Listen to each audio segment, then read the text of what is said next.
Hello and welcome to SynthGen 2100 update number 2. I got the VST plugin version of the minimal sine generator working.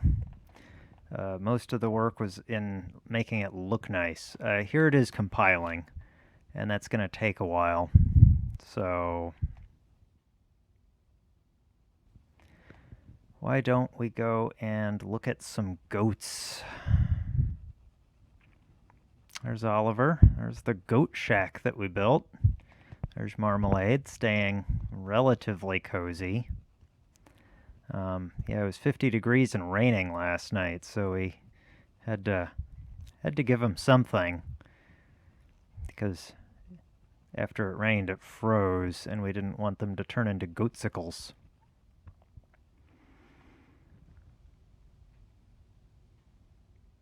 All right, back to yeah, it's gonna take a while. So here's another another view of the goat thing. So I went and sat in it. There's a goat. Here's me sitting in it. Hi.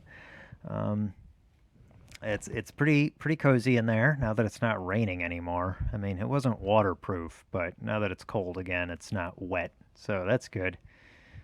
We need to stuff more straw in around the cracks. Here's Sarah and the cats. There's Paige on her lap. And I just sped this video up because this took way too long to try to make a video of it. It's actually running two builds in parallel here, the 64 and 32-bit versions, which if you looked at the output, it might be confusing because of that. Everything's interwoven.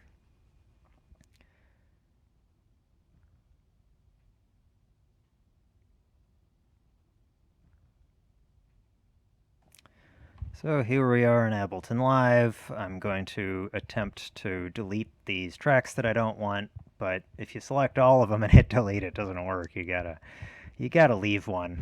Okay, here we are. Ow! All right, here we are dragging in the plugin. As you can see, it's got a gain and frequency knobs. I'm doing a little bit of change rate limiting so that to try to avoid clicks when you're messing with the knobs.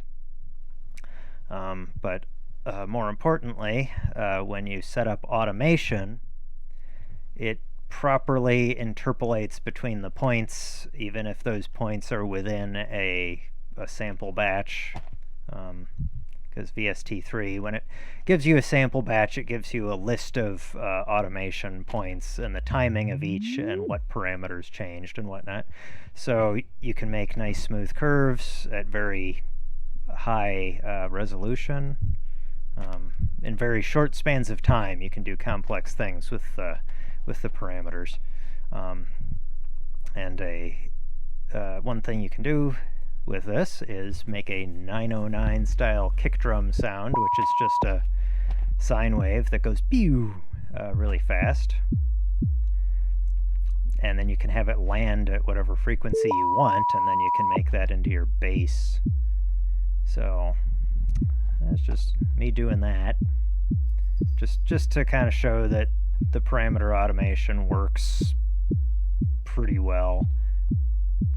I'm not sure if there's a way to tell if the parameter change came from the user twiddling the knob or if it came from automation, because if it comes from automation, you might just want to do exactly what they said. If they said change the gain instantaneously, you just want to do it because I guess they want a click, right? But maybe don't do that if they're messing with the knobs. But really, maybe if there's not a way to tell, another way to do this would be to just have a knob that controls how much the parameter values are smoothed out. So if you are relying entirely on automation, you could set it to 0, but you could set it to a much higher value if you're using these knobs for performance.